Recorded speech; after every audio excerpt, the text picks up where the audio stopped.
Welcome to Turku Saatanalle VI. The sixth time Turku is conquered by satanic black metal bands, blasphemous acts of evil and whatnot. Now here we have a band from all the way United States of America, from the Trumplandia as it goes. Welcome to Turku, welcome to Finland. How are you guys doing? We're doing great. Thank you for having us. It's been a blast so far. We had a great time so far in Finland. So Hellfire Deathcult is the name of the band, so let's start with the name. What the fuck is that name supposed to mean? It's basically cult of death. We are worshippers of death. We see death in a light that not many people do see. Coming from Mexico, we are all Mexican descent. La Santa Muerte is a big thing for us, and it's always been our path. So that's what the Hellfire Deathcult to us means, that is that it's a hellacious death cult. So I don't know much about Mexico and Mexican culture, but what I had gathered so far is that actually you guys were Mexican guys, if I can call it that, even though you live in the United States. Well, I know that Mexican guys have really different approach to many so-called Western countries seeing death, which is just miserable and, end of all, unless, of course, you're going to meet Christ or Allah or whatever. But in Mexican way of seeing death is different. Can you enlighten the audience a little bit of that? I think everybody in Mexico has their own way. As far as us, it's another life. When we die, we don't. It's not an end all. We know La Santa Muerte. We believe that she will take us in her arms and protect us in the afterlife. So for us, the band for us is just a representation of everything that has to do with death. Everything we do is in her name, in her glory, to glorify what it means to worship death, not just talk the talk, but walk the walk. Correct me if I'm wrong, but La Santa Muerte means like holy death or like saint death. Saint death, yeah, correct. It's in Mexican culture, we actually make altars to the La Santa Muerte. We have candles, visuals, and we have Dia de los Muertos, where we strongly believe has a connection with the afterlife. Like, we don't believe that our ancestors and our loved ones that have passed on are truly gone. We believe that they can come back to visit us on this day. So we make altars, beautiful giant altars in the name of death. But that's what we are all about, is death. So you are not as grim when it comes to death. I mean, like in many Latin American countries, the death is kind of not feared, but sort of celebrated and as a scene like a passage, if I'm correct. Yes. So you are not like a grim, gloomy, doomy, sinister death cult worshipping band, but are you happy, guys? Yeah, for the most part, we're all happy. It's for us, it's a celebration. We celebrate death. We don't mourn it. We don't fear it. It's what we are. It's what our culture is, and we, for the most part, glorify death. Like, we do believe in death and in every aspect of the way. Not just that when you die, that's it. It's the end. We continue to live on. So to speak, there is light at the end of the tunnel, and that light will keep you going. Yeah, I mean, in a way, to say we're not going to meet Jesus, there's no shit like that, but we believe spiritually that there is an afterlife for us. Do you think there is sort of karma? I mean, like, you have to pay for whatever you've done. So if you've done, like, lived a good life, you've treated animals or people correctly, will there be a reward, or is it just meaningless? I believe that there is karma. You pay for what you've done in your life. Whether it's spiritually, I don't think so. I think you pay for it now. Like, if the bad stuff happens to you now when you're living, it's because you were probably a shitty person, So it's like, I don't really believe that you pay in the end. I think in the end, it's just we all go the same place.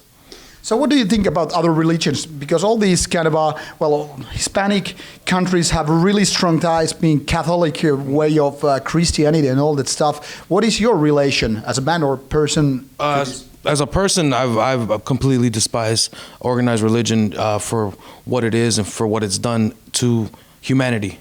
Like, if you look back, all the wars have been started because of religion in some way, some form.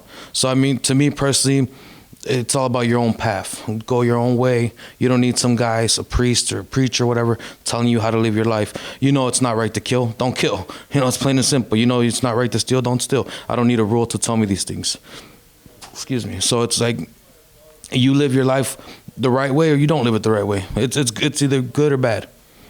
You sound really positive and good, like person in my ears. How would that fit in the kind of a black metal way of thinking, where people kind of like to see things so in a negative way, like you have to kind of suffer. There must be self-destruction or destruction of other people. There must be things must die or get destroyed, like carpet bomb the Vatican and all that stuff. But you seem like a really laid back and kind of a positive in this way. Do you get this kind of accusation about contradictions and whatnot?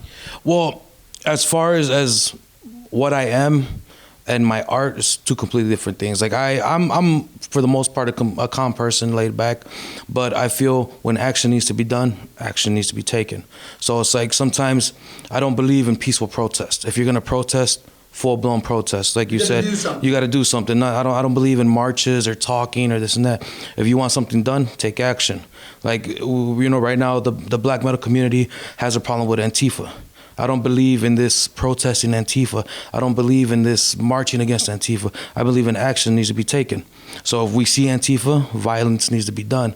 If we see these type of people that protest our concerts, we shouldn't be backing down. We should be confronting them face on, fighting them. And I mean, as a person, I'm laid back, but when something comes in my way, it's completely different. Fight fire with fire. Exactly. I've been considered a very hateful person because of my beliefs. Like I said, if the Vatican does something that's wrong in your eyes, take action, whether it be in violence or terroristic acts. I believe that's the way to go instead of these peaceful protests. I must say, I personally really much agree. But then there's also been this kind of a topic that is much discussed, that some black metal persons actually kind of defend, Christianity or Islam because they are celebrating the suffering of other people. So when they're like, mutilating young babies' genitals, that is kind of a cool because it's bad and it's kind of a satanic. But then again, it's really kind of inhuman ways to act. So should we be pro or anti-religion when it comes to being like asshole? Being an asshole is an asshole. It comes to, like, just because something is evil or bad doesn't make it, right or whatever it is. It's you have I think those are the black metal guys who just want to be edgy, and instead of kind of a provocation. Yeah, they don't. I mean, for me, those are more musicians or more black metal guys who talk the talk but don't walk the walk. Like, it's like they let other people be evil and edgy. It's like, oh yeah, I approve of Muslims because they're stoning women to death or because they're killing all these people, but will they take the action? No, they don't take the action themselves to cause misery or cause death. There's a problem. There's a big problem that I have in the war metal scene in the U.S. where a lot of people talk the talk, war, death, mayhem, chaos, but then an earthquake hits a certain part of the country and oh my God, I'm so sorry. Thoughts and prayers. Yes, thoughts and prayers, exactly. And it's ridiculous. If you're supposed to be hateful, you're supposed to be evil, then be hateful and evil. Don't all of a sudden thoughts and prayers to my friends and my family. That's not. And if people are truly evil, they don't have friends and family. Exactly. How are you going to be truly evil if you have no friends and family? Or how are you going to be truly evil if you have friends and family? Because you care about those people. So to me, it's just a talk. There's no balls behind it. So, I mean, that's the way I feel about that. So it's kind of a double standard thing, like, let's celebrate misanthropy, and then you're like, oh, my brother got in the hospital because I got, ill and all that stuff. So that kind of feels wrong. It just feels fake to me. You're just fake. It's like I said, in the U.S. black metal scene, I see a lot of people who are talking about war and death and this and that. But when it comes to fighting Antifa, nobody steps up. Nobody's willing to get to go to jail. Nobody's willing to cause the mayhem that is supposed to be done. So to me, it's like, I have my past. I've done things in my past, and I have my records and whatever it is. But a lot of people, let's just talk to them. There's a double standard there, like you said. They're okay with saying all this hateful stuff, but once something happens to somebody, oh, I'm so sorry. So to me, it's really of a big joke nowadays. I totally get you. Once there was this discussion, I think already 10 years ago, and I was personally in a kind of a black metal board discussion claiming that, black metal coming from Nordic countries is the kind of a result that we live in a very safe countries. The crime rates are low. So basically, our kind of a safe ways of, civil lives basically gave us to the way to complain about Christianity and, do this kind of stuff. But it's totally different in Latin America where the religion is so much stronger. Think of like bands like Sarcophagus, and they already been existing in the 90s in like Latin America. And I must guess that's pretty much the same in Mexico. It must be so much harder for you guys to emerge in a more religious country than, let's say, really free-minded countries such as Sweden and Norway. What do you think actually it is? Because like Norway, Sweden, and Finland as well are seen, like the kind of a breeding ground for most part of first and second wave of black metal. But then again, we don't have the issues that many poorer countries have. So, what is your statement or opinion about that? Well, I mean, we Hellfire are located in the U.S., so we don't have to deal with a lot of the problems that they do in South America and Mexico. But in recent years, I know that Catholicism has fallen greatly in Mexico. Like it's the whole cult, la culto de la muerte, has actually risen. So there's less oppression when it comes to that kind of thing, in Mexico. But I think it's honestly, personally, I think it's more suffering for the Nordic countries because there was so much damage done to you guys when Christianity came in. As well as Mexico when they did the Spaniards, when the Spaniards came in and they destroyed all the Aztecs and all the Mayans, all of our fucked up shit. all of our stuff. So we have a certain hatred, like you guys. So we share that hatred for Christianity because so many of our monuments, so many of our ancestral sculptures and just monuments have been destroyed. So it's like right now in this day and age, there's not much going on, but in the 90s, I think it was harder to be a black metal band in South America because Catholicism was huge back then and Christianity. So it was, to look the way that we look wasn't normal back then. So they had to face an oppression. But as far as we go, we're a younger band, we don't really face any of that shit going on. All right, well enough. Let's talk a little bit of your music because I guess that would be interesting as well to the audience. We're not talking really much about religion and all that stuff, which is always so fascinating when it comes to black metal and stuff. But you are kind of a, like you said, war metal band, which in general means black metal meeting with death metal. So kind of like the blasphemy school of material. But you're a relatively new band, only like 5 years of age. What made you to create the band about 5 years ago? Was there a need for yet another war metal band, or what's the story here? In Chicago, there wasn't much war metal or much black death in the blasphemy style. And me and my drummer at the time, we started off as a two-piece. We loved that kind of music. So we decided, let's get together and fucking make the most hateful and disgusting music we can, But at the same time, I feel like Chicago needed a war metal. I mean, Chicago's a fucked up city. There's a big city. It's a big city, but there's so much death and so much murder in Chicago where you can smell the death. Everywhere you go in Chicago, somebody's getting killed. We've held the record for the most murders in the world so many years. Yeah, so there's so much hate in that city that it just breeds. So we decided that we wanted to play the most fast and disgusting fucking black metal we could play. But are you kind of like down to earth when it comes to talking about the real murders, the real violence, be it domestic or otherwise, or are you just more or less talking in metaphors? No, I mean the domestic violence, all the actual murders that go on. There's, like I said, we've held the record for so many years, and it's nothing fucking evil or nothing like that. It's just fucking people killing each other in Chicago, and it's a grimy city where death breeds. It honestly does. Every day for the past couple of years, there's always been a murder at least once a day. So it has been said, like you said as well, usually killing somebody is not out of evil intentions. It's just, heated up emotions, fights over, I don't know, money or other stuff of value. It's out of jealousy and, all that stuff. So are those kind of emotions that would be in need of kind of a deeper investigation? I mean, like basic stuff like love and all that stuff, which breeds hate, or what is all about going on in Chicago because of that stuff happening? It's mostly gang violence. Like, we have a lot of gangs in Chicago, a lot of gangbangers fighting for turf to sell drugs. And I mean, honestly, the number one thing in the murders of Chicago is money. Everybody wants more money. They need more money. They need money to survive. So instead of going to work, they're killing, they're robbing. Or I mean, the main thing is just money. Like, there's so many gangs in Chicago that want that turf so they can make more money. Yesterday, I actually had a nice conversation with kind of a buddy of mine about this thing that no matter what religion does or where they are supposed to go after death, the only real God in this world is the cold, hard money and the kind of a corporations that can, basically breed upon it, because they don't care about if you're right or left or whether you're black, white, brown, or fucking rainbow colored. So is the money the most vile thing in the world, or is just a kind of a nihilistic darkness that just basically breeds because of this thing?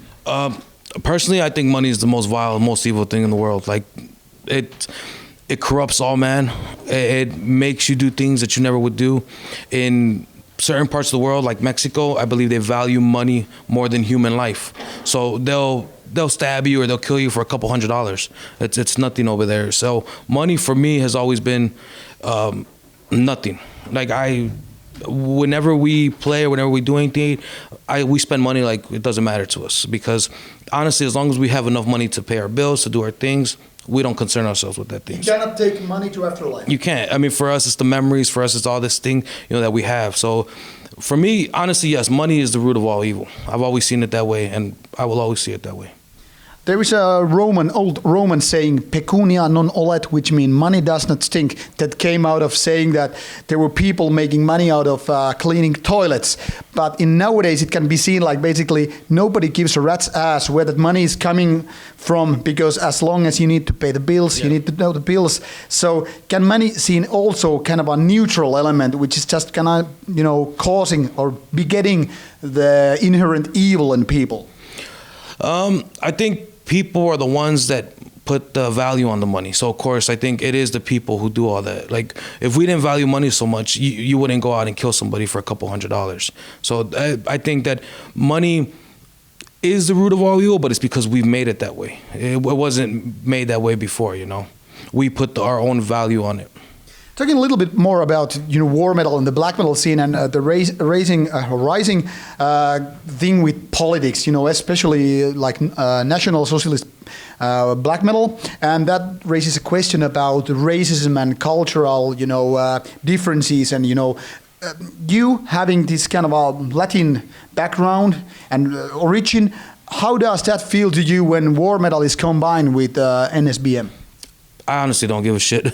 Personally, I've never, your pride in your country is your pride in your country. I don't, everybody, I have pride in Mexico. Some people say I'm a National Socialist because I love Mexico. Some people, for me, racism, it's used way too fucking much. Everybody's, oh, you're racist.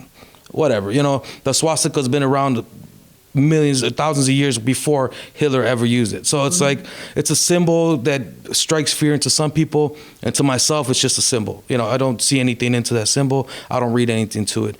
NSBM, I do like some of it. I don't give a shit about the politics about it. I don't give a shit about the meaning or whatever they say it is. Music's music. If it's fucking good, it's good. Could you imagine yourself touring with NSBM bands, or would there be kind of like a racial things going on? I mean, as long as they're cool people, it's fine with me. Like I said, as long as, I've seen people from wherever we play, there's skinheads or neo-Nazis or whatever, and they always come up to us and shake our hands and always were cool with us. And sometimes they're shocked because we wear masks. When we take off the masks, they see a bunch of Mexicans and they're like, hey, what's up? Yeah, exactly, And it's like, I don't care. I don't get offended. I'm not like some people that get offended or they call you a wetback. It's a fucking word. I don't care. Yeah. You call me a wetback, I'm gonna call you a fucking cracker. That's a exactly. It's just talk. Yeah. So that's my thing. Is like I personally have no problem with it. I don't get into that shit. That's why people say, oh, if you're against Antifa, you're a Nazi sympathizer, which I think is fine. That's okay. If you think I'm a Nazi sympathizer because I stand against Antifa, that's no problem.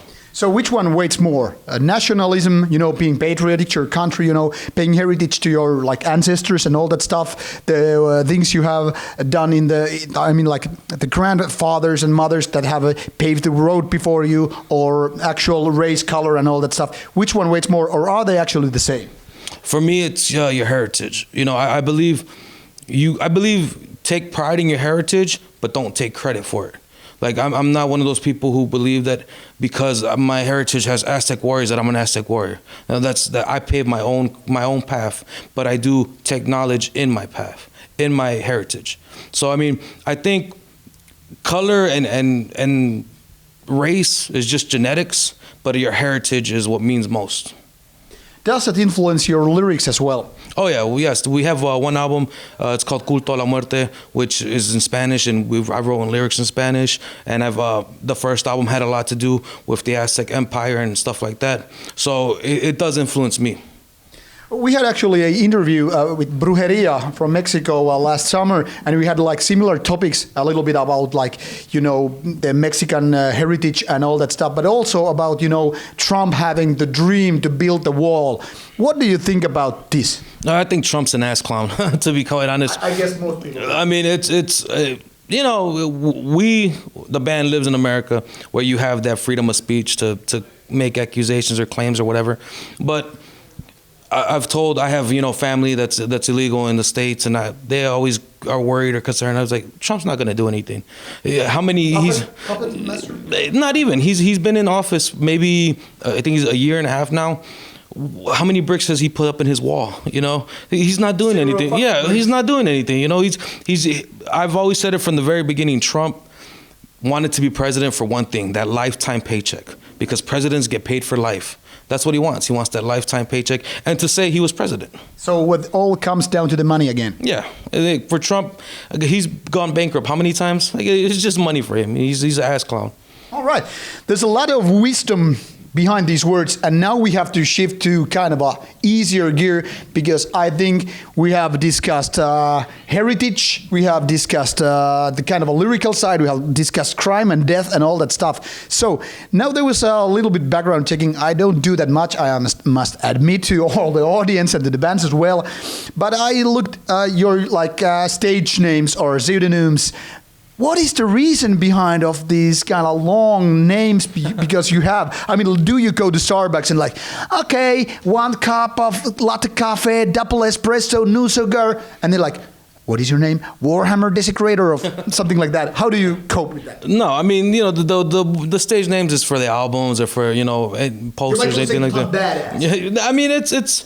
It's sometimes it looks kind of funny when you in these evil bands and you have your regular name, so it's. Hi, I'm Jim. I play black metal, black metal band called Evil to All. Exactly. So it's like we all thought about it and each name has its unique thing, its unique meaning to everybody. Mine is perverse ritual necromancer, which is lyrics. I'm a vocalist, so it's like I feel like I'm a necromancer, the priest, and that's my connection with it. The drummer's Warhammer Sodomizer. He's a drummer, and So it's the Warhammer pounding the drum. Exactly. So it's like everybody has their own thing, but it's we don't take it as when we go to shows or anything. We tell people, hi, I'm perverse ritual necromancer. Nice to meet you, necromancer. Could you get me a beer? Exactly. It's not like that. We always say our names. The stage name is for the albums and shit like that. So you are a big fella.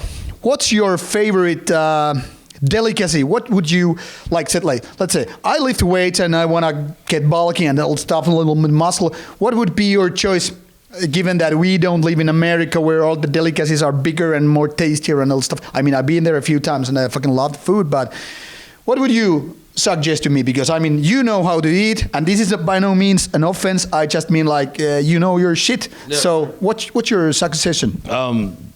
My favorite thing is beef tongue tacos. Beef tongue tacos. What the fuck is that? It's beef tongue. You know, they cook the beef tongue and they chop it up nice and thin and make a taco out of it. Fucking Mexicans, they know to make the fucking delicious foods. I would like to go there for like, I don't know, food vacation. Yeah. So, to conclude the interview, what is your plans for the future? What will Hellfire Deathcult see in the, let's say, next year or two? Well, we have shows all across Europe. The United States, we have a tour with Pseudo God coming up. We have the new album, Black Death Terroristic Onslaught, that's going to be out on Death Ruin Records from Spain. And then we just, you know, we got a split coming out with a fucking devastating Black Death metal band from Mexico called Blood Flag Ritual. That'll be out as well. And I mean, just keep the fucking mayhem alive, keep the chaos going. So, the little bit of sales pitch to the final end. How would you describe your album to the audience? Your sales pitch about your coming album would be? Militant black metal. Militant black metal. So here we have Chicago badass Latin war metal going militant and enjoying some good food, lots of good beer, and especially lots of wisdom with the Santa Muerte. So check out these guys. If you miss a show, go at least to the band's, you know, social media pages, go to take a clip and listen for yourself what this band has to offer. Lots of wisdom here, lots of good thoughts. Stay tuned for more Rauta, and we hope to see you soon on stage. Cheers. Cheers.